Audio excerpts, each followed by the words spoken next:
শুধু মানুষ হতভাগা একটা প্রাণী যে আল্লাহর জমিনে থেকে আল্লাহর খেয়ে আল্লাহর পরে আল্লাহর বাতাস থেকে শ্বাস নিয়ে আল্লাহর দেওয়া পানি পান করে আল্লাহ পাকের দেওয়া অর্থ সম্পদ রিজিক স্ত্রী সন্তান সব ভোগ করে আল্লাহরই জমিনে আল্লাহ বিরোধী আইন চালু করে দিয়েছে। এই মানুষই একটা হতভাগা প্রাণী। এমন কোন সৃষ্টি নাই আল্লাহ পাকের যে আল্লাহর তাসবিহ পাঠ করে না। শুধু এই মানুষই হতভাগা একটা সৃষ্টি। আমরা আল্লাহ মাফ করেন আমাদেরকে, নামাজও পড়ে না। কি করে না? পাঁচবার দিনে বলা হচ্ছে হাইয়া আলাস সালাহ, হাইয়া আলাল ফালাহ, সাফল্যের জন্য আসো, সালাতের জন্য আসো, কল্যাণের জন্য আসো। কানে ঢুকে না, যায় না নামাজ পড়তে। কোরআন, ওই যে বললাম বাসায়, সবার বাসায় কোরআন আছে। এমন কোন ব্যক্তি আছেন আপনারা যে আপনাদের বাসায় কোরআন নাই? প্রত্যেকের বাসায় আছে। এমনকি আপনার ফোনের মধ্যে অ্যাপসে আছে, খুলে দেখার সময় নাই। সময় কোথায়? মানে এত ব্যস্ত, সকাল থেকে রাত পর্যন্ত এতই ব্যস্ত মানুষ হতভাগা, কোরআন খুলে দেখার সময় নাই। আবার বলে, এসব কথা বললে আবার বলবে যে আমরা কি ইসলাম কম বুঝি? আপনারাই ইসলাম বোঝেন, আমরা বুঝি না। আপনারাই মুসলমান, আমরা মুসলমান না। এগুলো বলবে।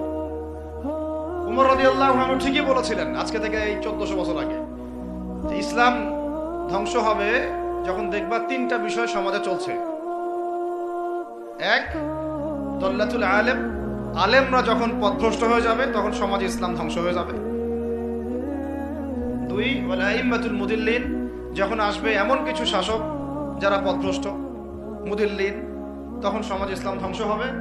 আর ওয়াল মুনাফিকিন ফি জিদারি কিতাবিল্লাহ, যে মুনাফিকরা যখন আল্লাহর কিতাব নিয়ে বাকবিতণ্ডা করবে, মুনাফিকরাই বাকবিতণ্ডা করবে যে আমরাই বেশি বুঝি ইসলাম, তোমরা বোঝো না।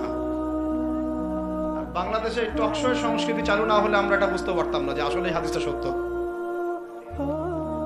মাথার উপর দিয়ে যায় কথা, কিছু না। পরে লেকচার রিপিট শুনে নিন। মূল জায়গায় আসি। কোরআন ঘরে আসে, আমরা তেলাওয়াত করি না। নামাজের আজান কানে আসে, নামাজে যাই না। শেষ রাত্রে আল্লাহ পাক প্রথম আসমানে নেমে আসেন। কিভাবে নেমে আসেন আমরা জানি না, ওইটার কাইফিয়াত ব্যাখ্যা করার আমাদের দরকারও নাই। আল্লাহ পাক বলেছেন, বাস ঈমান রাখি। এবং আল্লাহ পাক আহ্বান করতে থাকেন, কে আছো আমার কাছে কিছু চাইবা আমি তোমাকে দিব, সুবহানাল্লাহ। কে আছো আমাকে ডাকবা আমি তোমার ডাকে সাড়া দিব। কে আছো আমার কাছে ক্ষমা চাইবা আমি ক্ষমা করে দিব। এইভাবে ফজর পর্যন্ত আল্লাহ পাক আহ্বান করতে থাকেন। আমরা ওই সময় ফেসবুক চালাই, রিল্যাক্সে ঘুম দেই। তাহলে নামাজের আজান কানে যায়, নামাজ পড়ি না। কোরআন বাসায় আছে, তেলাওয়াত পড়ি না, খুলেও দেখি না, 40 কোরখানি বাদ দিয়ে। আর শেষ রাত্রে আল্লাহ পাক আহ্বান করতে থাকেন, আমি উঠে ওযু করে 2টা রাকাত নামাজ পড়ে একটু দোয়া করব, সেটা পারি না। এই আমি আবার যখন দিনের বেলায় এলেম শিখতে যাই, এমন জায়গায় এলেম শিখতে যাই যেখানে নারী পুরুষ একাকার অবস্থা, ফ্রি মিক্সিং। আমি এমন এলেম শিখতে চাই যে এলেমটা আমাকে 20 বছরে 20টা সূরাও শেখায় না, 20টা হাদিস আপনার মুখস্থ নাই। আমি চ্যালেঞ্জ করতেছি আপনাকে, 20টা হাদিস আপনি দাঁড়ায় বলেন, ছোট ছোট হাদিস খালি। যেমন আমিরুল মুমিনিন উমর ইবনে খাত্তাব রাদিয়াল্লাহু আনহু قال قال رسول الله صلى الله عليه وسلم انما الاعمال بالنيات وانما لكل امرئ ما نوى فمن كانت هجرته الى الله ورسوله فهجرته الى الله ورسوله ومن كانت هجرته الى الدنيا يصيبها او امرأة يتزوجها فهجرته الى ما هاجر اليه। এরকম ছোট আপনি আমাকে 20টা হাদিস শুনান। যারা 20 বছর পড়াশোনা করেছেন জেনারেল লাইনে, দাঁড়ান দেখি কার সাহস আছে। এই হচ্ছে আপনাদের শিক্ষার অবস্থা। তারপরে আপনি আবার যখন চাকরি ক্ষেত্রে যান, ঘুষ ছাড়া আপনার চাকরি হচ্ছে না। এই হলো অর্থনৈতিক জীবনের অবস্থা। আবার চাকরি, ব্যবসা, বাণিজ্য যাই করছেন, এর মধ্যে ম্যান্ডেটরি মাস্ট বি সুদ আছে। কি আছে? এই মাপে কম দেওয়া তো আছেই, অন্যের সম্পদ আত্মসাৎ তো আছেই, পণ্যে ভেজাল দেওয়া তো আছেই, তারপরে সিন্ডিকেট তো আছেই, যেটার দাম এখন এই রজবের, কয় তারিখ রজবের? 14-15 হবে না? তো এই রজবের 14-15-তে যে পণ্যের দাম 200 টাকা, 1.5 মাস পরেই সে পণ্যের দাম হবে 400 টাকা। এই হলো অর্থনৈতিক জীবনের অবস্থা। আর সুদের সাথে সম্পৃক্ত না হলে তো আমাদের ঘুম হচ্ছে না। বাংলাদেশের 64,000 গ্রাম বাংলা বলি না আমরা, 64,000 গ্রাম বাংলায় একাধিক সুদী এনজিও আছে। সবাই সুদী কারবার করতেছে। আমাদের মা বোনরা ওখানে সমিতিতে নাম লেখাচ্ছে, আমরাও নাম লিখাইছি। অনেকে কিস্তি শোধ করতে হচ্ছে, জমি বন্ধক রাখো, বাছুর বন্ধক রাখো, গরু বন্ধক রাখো। শেষমেশ ধনীরা ধনী হচ্ছে, গরিবরা গরিব হচ্ছে। কারণ আল্লাহ পাক এই কিতাবের মধ্যেই বলেছেন, সূরা বাকারার শেষের দিকে আছে যে ইয়া আইয়ুহাল্লাযীনা আমানু, হে মুমিনগণ, ইত্তাকুল্লাহ, আল্লাহকে ভয় করো, ওয়া যারু মা বাকিয়া মিনার রিবা, সুদ ছেড়ে দাও, ইন কুনতুম মুমিনিন, যদি মুমিন হয়ে থাকো, ওয়া ইন লাম তাফআলু, সুদ যদি না ছাড়ো, ফাআযানু বিহারবিন মিনাল্লাহি ওয়া রাসূলিহি, আল্লাহ এবং তার রাসূলের সাথে যুদ্ধের ঘোষণা শুনে রাখো। আয়াত বুঝলেন? আয়াতটা কি বুঝলেন? আল্লাহ পাক বলছেন যারা সুদ খায় বা সুদ না ছাড়ে এরা আল্লাহ এবং তার রাসূল মুহাম্মদ সাল্লাল্লাহু আলাইহি ওয়াসাল্লামের বিরুদ্ধে অস্ত্র নিয়ে দাঁড়ায় আছে। তো আপনার আমার কল্যাণ হবে না ভাই দুনিয়ায়? পরকালে কল্যাণ হবে না? আমরা হাউজে কাউসারের পানি তো পাবো ইনশাআল্লাহ, আমরা কবরের উত্তর তো দিতে পারবো ইনশাআল্লাহ। আমাদের জন্য নবী সাল্লাল্লাহু আলাইহি ওয়াসাল্লাম সুপারিশ তো করবেন ইনশাআল্লাহ। সুপারিশ তো নবীজি করবেন, এটা ঠিক আছে, এটা তো ঠিক আছে। কিন্তু কোরআনে যে আল্লাহ পাক বললেন সুদ যদি তোমরা না ছাড়ো তাহলে জেনে রেখো তোমরা আল্লাহ এবং তার রাসূলের বিরুদ্ধে যুদ্ধ করতেছো। এখন এইটা আমরা কিভাবে আল্লাহ পাককে বুঝ দিব? দুনিয়াতে না বুঝ দিলাম, দুনিয়াতে হয়তো কারো ক্ষমতা আছে, জবানটা বন্ধ করে দিল, এই কথা বলতে পারবেন না, চুপ একদম। সম্ভব কিনা? দুনিয়াতে হয়তো সুদের মহাজন যারা একত্রিত হয়ে দেখা গেল যে একে তো সরাইতে হবে রাস্তা থেকে, এ তো মারাত্মক কথা বলতেছে, সরাই না হয় দিল, হতেও তো পারে, ইতিহাসে হয় নাই এমন। তারপরে কারো হয়তো দুনিয়াবি স্বার্থ আছে, বুঝাচ্ছে আমার বউ আছে, বাচ্চা আছে, চাকরি বাকরি কেমনে ছাড়ি ইত্যাদি, সব না হয় বুঝলাম না। আল্লাহ পাকের সামনে আপনি এখন কি বুঝটা দিবেন? রাসূলের সামনে দাঁড়ায় কি বুঝটা দিবেন? দিতে হবে কিনা জবাবটা? আজ হোক আর কাল হোক দিতে হবে কিনা? পরকালে যেতে হবে তো নাকি? তাই যদি হয়, এটা যদি আমাদের ফাইনাল ডেস্টিনেশন হয়, চূড়ান্ত গন্তব্য হয়, তাহলে কোন ব্যক্তি বুদ্ধিমান যে দুনিয়াতে সংশোধিত হয় সে, নাকি পরকালে যে ব্যক্তি অপেক্ষায় বসে থাকে সে? তো এখন তাহলে সুদ খাচ্ছে কে? আপনি আমি নিজেই। কে খাচ্ছে তাহলে? আমরা নিজেরাই খাচ্ছি। হয় আমি খাচ্ছি, না হলে আপনি খাচ্ছেন, না হলে আপনার স্ত্রী খাচ্ছে, না হলে আপনার বাবা খাচ্ছে। অতএব সুদের মধ্য দিয়ে আমরা আল্লাহ এবং তার রাসূলের সাথে সরাসরি যুদ্ধ করতেছি। বদরের যুদ্ধে কি আবু জাহেলরা পরাজিত হয় নাই? উহুদের যুদ্ধে, খন্দকের যুদ্ধে, মুতা, ইয়ারমুকে, এই শতাব্দীর পর শতাব্দী আল্লাহ এবং তার রাসূলের বিরুদ্ধে যারা দাঁড়াইছে তারা কি কখনো টিকতে পারছে? আজকে পশ্চিমারা সারা বিশ্বকে এভাবে সুদখোর বানিয়ে দিয়েছে, আর প্রত্যেকটা মুসলিম কান্ট্রি এর খপ্পরে পড়ে গেছে, বের হতে পারতেছে না। বের হওয়ার জন্য শুধু একটা জিনিস দরকার, একটা জিনিস, সেটা হচ্ছে আল্লাহ এবং তার রাসূলের প্রতি পরিপূর্ণ বিশ্বাস, ঈমান। এইটা আমাদের অর্জন হয় নাই, এটাই সত্য কথা। অর্জন যদি হতো তাহলে আমরা বিকল্প চিন্তা করতে পারতাম। অনলাইনে যারা আপনাদেরকে এইসব তালগোল মার্কা কথাবার্তা বুঝায়, যে কাগজের টাকা নিয়ে উল্টাপাল্টা কথা বলছে, ইলেকট্রনিক মানি নিয়ে উল্টাপাল্টা কথা বলতেছে, বিটকয়েন, ক্রিপ্টোকারেন্সি নিয়ে কথা বলতেছে উল্টাপাল্টা, ভাই এগুলো আমরা জেনে বুঝে কথা বলতেছি, জেনে বুঝে পড়াশোনা করে এগুলোর উপর আমরা থিসিস করেছি ইউনিভার্সিটিতে, এগুলোর উপরেই। এমনি এমনি কথা বলতেছি না যে পেপার মানি আপনার পকেটে, আমার পকেটে যেটা আছে আপনার পকেটেও সেটাই আছে, এর ভিতরেও সুদ আছে। ইলেকট্রনিক মানি যেগুলো আমরা ইউজ করতেছি এগুলোর ভিতরেও সুদ আছে, অল্প হোক আর বেশি হোক।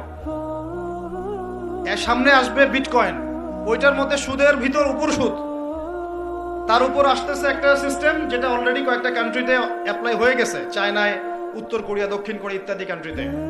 এটা হলো ক্যাশলেস সোসাইটি, মানে কোনো ক্যাশই থাকবে না সোসাইটির মধ্যে, ডিজিট থাকবে, খালি ডিজিট। মানে আপনি বলতে পারবেন না যে আমার 1 লক্ষ টাকা আছে, যদি বলি 1 লক্ষ টাকা আছে, টাকাটা আমার হাতে দেন দেখি, আপনি হাতে দিতে পারবেন না, দেওয়ার মতো কিছু নাই। ওইটা আপনার ডিজিটে থাকবে, নাম্বারে, ফিগারে, 1 লাখ, এটা ফিগার। ইতিহাসে এমন কোনো কারেন্সি আসে নাই যেটা ধরাও যায় না, ছোঁয়াও যায় না, পকেটেও রাখা যায় না, এটা আসতেছে সামনে। যারা বুঝে না এগুলা, আমরা আক্রমণাত্মক কথা বলতে চাচ্ছি না, আল্লাহ পাক তাদেরকে হেদায়েত দান করুন। যারা বুঝে না তারা মনে করতে পারে এগুলো হচ্ছে ভবিষ্যৎবাণী, আদতে এইগুলা বর্তমান বিশ্বে চলতেছে, আমাদের সে সম্পর্কে জ্ঞান নাই। আমরা অনেকেই ক্যাশলেস সোসাইটি প্রতিষ্ঠার চেষ্টা করতেছি, এটার মধ্যে যতটুকু কল্যাণ আছে না তার চেয়ে বেশি অকল্যাণ আছে। আল্লাহ পাক আমাদেরকে প্রতিশ্রুতি দিয়েছেন যে তোমরা দুশ্চিন্তাগ্রস্ত হয়েও না, তোমরা টেনশন করো না, ভয় পেও না, হীনবল হয়েও না, আনতুমুল আ'লাউনা, তোমরাই বিজয়ী হবে এই দুনিয়াতে এবং আখিরাতে, তোমরাই বিজয়ী হবে ইন কুনতুম মুমিনিন, যদি প্রকৃতপক্ষে মুমিন হয়ে থাকো। আমাকে বলেন, যারা আজান শুনেও নামাজে যায় না এরা কি মুমিন? বলেন। আপনি মনে করছেন আমি জুমার নামাজ তো পড়ি, ঈদের নামাজ তো পড়ি। এমনও হতভাগা মানুষ আছে পৃথিবীতে যাদের নামাজ প্রথমবার তারা নামাজ পড়ে জানাজার নামাজ, আছে না ভাই? আল্লাহ পাক আমাদের সবাইকে 5 ওয়াক্ত নামাজি হওয়ার তৌফিক দান করেন, এবং কাজা নামাজ অনেকের আছে, আল্লাহ পাক সেগুলো আদায় করার তৌফিক দান করেন। আপনারা যখন হজ উমরা সফরে যাবেন বেশি বেশি সেখানে নামাজ পড়বেন, কারণ ওখানে 1 রাকাত নামাজ হারাম শরীফে পড়লে 1 লক্ষ রাকাতের নেকি হয়, আর মদিনা মুনাওয়ারায় পড়লে মানে হারামে পড়লে 1000 নেকি হয়। আর এই দুইটা আমরা খুব ভালো জানি, মিম্বরে আলোচনা হয় খুব, মাশাআল্লাহ, তাই না? তো নসিহত হচ্ছে ওখানে গিয়ে আমরা বেশি বেশি নামাজ পড়বো, নফল নামাজ, ঠিক আছে? কাজা নামাজগুলোও হিসেব করে আদায় করার চেষ্টা করবো ইনশাআল্লাহ। বাংলাদেশের সবচেয়ে বেশি দরকার এখন উলামায়ে কেরামের ঐক্য। আমরা যারা ছোটরা আছি আমাদের মূল কাজ এখন এইটাই, আমরা এটাই ফিকির করি কিভাবে আলেমদেরকে একটা জায়গায় বসানো যায়। আলেমরা যদি ঐক্যবদ্ধ হতে পারেন, জনগণ একদিকে ফোকাস করে চলতে পারবে ইনশাআল্লাহ। এবং তাদের মধ্যে যদি একজন আমির নিযুক্ত করা হয় এবং তার কথা যদি আমরা সূরা ভিত্তিক মেনে চলি, ইনশাআল্লাহ বাংলাদেশ কেন পুরা বিশ্বে দিন কায়েম করা সম্ভব। আমরা এই দিক থেকে আমরা মোটামুটি 20-30 বছর পিছায় আছি এখনো, বুঝতে পারছেন না আমার কথা? এই দিক থেকে দেখেন, আল্লাহর নবী সাল্লাল্লাহু আলাইহি ওয়াসাল্লাম মক্কাতেও সাহাবীদের মধ্যে কখনো বিভক্তি হতে দেন নাই। একজন নেতা, তার আন্ডারে সব সাহাবীরা বায়াত করে আছেন হাতে হাত রেখে, ব্যাস যা বলবেন তাই, ডানে যাইতে বলে ডাইনে, বামে যাইতে বলে বামে। মার খাচ্ছেন, যদি নবীজি বলেন হিজরত করে চলে যাও, হিজরত করে চলে গেল আবিসিনিয়া, তাই না? আর যদি নবীজি বলেন সবর করো, সাবরান আলা ইয়াসির ফাইন্নামা উইদাকুমুল জান্নাহ, সবর করো তোমাদের জন্য জান্নাত, সবর করতেছেন, মার খাচ্ছেন, তাও কোনো কথা বলতেছেন। এইরকম সামি'না ওয়া তা'নার জেনারেশন না থাকলে দিন কায়েম হয় না, যেটা আমাদের বিগত 50 বছর আমরা করতে পারি না, এটাই সত্য কথা। এটা করার জন্য সবার আগে আমাদের মনের হিংসা দূর করতে হবে। কি দূর করতে হবে? মনের হিংসা দূর করতে হবে, মনের অহংকার দূর করতে হবে, নিজেকে ছোট মনে করা শিখতে হবে। আমি ছোট মানুষ, বড়রা যে দায়িত্ব দিবেন সেটা পালন করব, আলেম ওলামার সহবতে থাকবো, তাদের পরামর্শ চলবো, আমাকে যেভাবে গাইড করেন সেভাবে চলবো, যখন যে দায়িত্ব আসবে সেটা পালন করব। চিন্তা এরকম না থাকলে আপনি চলতে পারবেন না, বিদ্রোহী হয়ে যাবেন তখন। বেয়াদবি, এই যে প্রথম একটা কথা বলছি, বেয়াদবি। আমরা অনেকেই বড় বড় বরেণ্য আলেমদের সাথে বেয়াদবি করছি, তাদের মানিজ্য হানি করছি। অনলাইনে লাইভে চলে আসলাম, একটা কথা বলে দিলাম, একটা পোস্ট দিয়ে দিলাম, ভাবছি আমি ইসলামের বড় উপকার করে ফেললাম। আদতে আমি বিশৃঙ্খল একটা অবস্থা ছিল, আরো বিশৃঙ্খলতা বাড়ালাম। আমি কাছাকাছি তো আনতেই পারলাম না। কিছু মানুষের কাজ দেখলে মনে হচ্ছে যে তাদের একটাই কাজ। কি একটাই কাজ? অনলাইনে একটা একটা করে আলেম, একটা একটা করে বক্তা, একটা একটা করে দায়ীর নাম ধরে ধরে সমালোচনা করা। এটা করে আপনি দিনের কি উপকারটা করতেছেন? এই কাজগুলো করে আপনি দিনে কোন জায়গায় খেদমতটা করতেছেন বলেন? এতে করে মানুষের দিন সম্পর্কে, সেই আলেম সম্পর্কে, সেই বক্তা সম্পর্কে, সেই ওস্তাদ সম্পর্কে, সেই ইসলামী দল সম্পর্কে কি ভালো ধারণা সৃষ্টি হচ্ছে না খারাপ? আমরা যদি প্রশ্ন করি যে আপনি নিজের চেহারাটা একটু আয়নায় দেখেন না, আপনার ভিতরে কি কোনো দোষ নাই? আপনি কি এই উম্মার নেতৃত্ব দেওয়ার যোগ্যতা অর্জন করেছেন? কতগুলো কিতাব পড়েছেন? কি ডিগ্রি অর্জন করেছেন? কতটুকু সার্টিফিকেট অর্জন করেছেন? কতটুকু তাজকিয়া অর্জন করেছেন? কতটুকু আপনি নূর অর্জন করতে পারলেন? কতটুকু বাসিরা আছে আপনার? কয়টা মসজিদ করেছেন? কয়টা মাদ্রাসা করেছেন? কয়টা ইসলামিক সংগঠন করলেন? কয়টা কিতাব লিখলেন, কয়টা লেকচার দিলেন, আপনি নিজে কি করলেন দিনের জন্য? এই চিন্তাটা করা দরকার নাই যে আমি নিজে কি করলাম দিনের জন্য, ও কি করলো, ওর কি খেদমত, ওর কি দোষ, ওর কি ত্রুটি, এইগুলোর চর্চা আমরা ব্যস্ত হয়ে আছি। এই একটা কারণে আমাদের ওলামায়ে কেরামদের মধ্যে ঐক্য হচ্ছে না, দুর্ভাগ্যজনকভাবে। কারণ আমরা একটা শ্রেণী আলেমদের ইজ্জত ধোয়ার পিছনে লেগে গেছি আর কি। একজন আলেম না এটা ভুল করছে ভাই, আলেম মানুষ তো, কেন বেয়াদবি করতে হবে আপনাকে? কেন আপনাকে একটা সেশন করতে হবে? কেন একটা এটা করতে হবে, সেটা করতে হবে? চুপ করে থাকেন আপনি। পারলে তার সাথে আপনি পার্সোনালি দেখা করেন, তার কাছে যান, তার কথার পিছনের কারণটা খুঁজে বের করার চেষ্টা করেন। ইসলামের খেদমত এগুলো হচ্ছে না, ওইদিকে যেতে যাচ্ছি না। একটা রিকোয়েস্ট করবো আপনাদেরকে যে আমরা সবাই একটা দায়িত্ব কাঁধে নেই, যে এই উম্মতকে বিজয়ী করার জন্য আমারও কিছু দায়িত্ব আছে। আপনার দায়িত্ব নেই ভাই? এখন আপনি আয়নার সামনে আজকে রাত্রে দাঁড়ায় অনেস্টলি সততার সাথে দাঁড়াবেন, দাঁড়ায় আপনার চেহারা আয়নায় দেখবেন, দেখে চিন্তা করবেন যে আসলে আমি আজ পর্যন্ত এই উম্মাকে কি দিয়েছি। বলেন তো কি বললাম ভাই? আয়নার সামনে